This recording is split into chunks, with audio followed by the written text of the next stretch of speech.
विविध मागण्यासंदर्भात शासन स्तरावरून कोणतीही सकारात्मक कार्यवाही होत नसल्याने महाराष्ट्र राज्य महसूल कर्मचारी संघटनेचे राज्याध्यक्ष श्री जीवन आहेर साहेब यांनी शासनाला 23/6/2024 रोजी निवेदन दिलेलं आहे आणि त्यानुसार कार्यक्रमाचे जे काही टप्पे आहेत ते आखून दिलेले आहेत। त्यामध्ये या आंदोलनाचा पहिला टप्पा दिनांक 10/7/2014 रोजी म्हणजे काळ्या फिती लावून काम करायचं होतं। नंतर 12 तारखे रोजी जेवणाच्या सुट्टीमध्ये गेटवरती निदर्शने करायचे आहेत आणि 12 तारखेपासून लेखणी बंद आंदोलन करायचं आहे।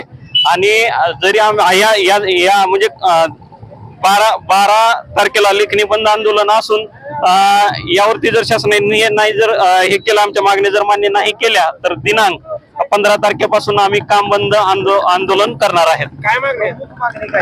यामध्ये आमची प्रमुख मागणी अशी आहे की आमच्या म्हणजे महसूल कर्मचाऱ्याची राज्यामध्ये 30 ते 40% कर्मचाऱ्यांची संख्या कमी आहे आणि हे यासाठी शासनाने म्हणजे ते जागा भराव्यात। आणि आमचा महत्वाचा विषय म्हणजे जे आकृतीबंध आहे तो आकृतीबंध 2006 मध्ये मंजूर झाला।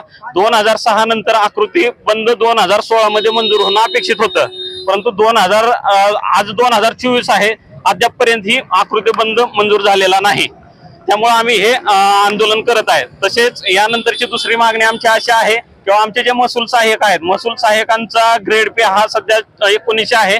1900 ग्रेड पे वरून आमच्या महसूल सहाय्यकाचं ग्रेड पे हे 2400 झाला पाहिजे।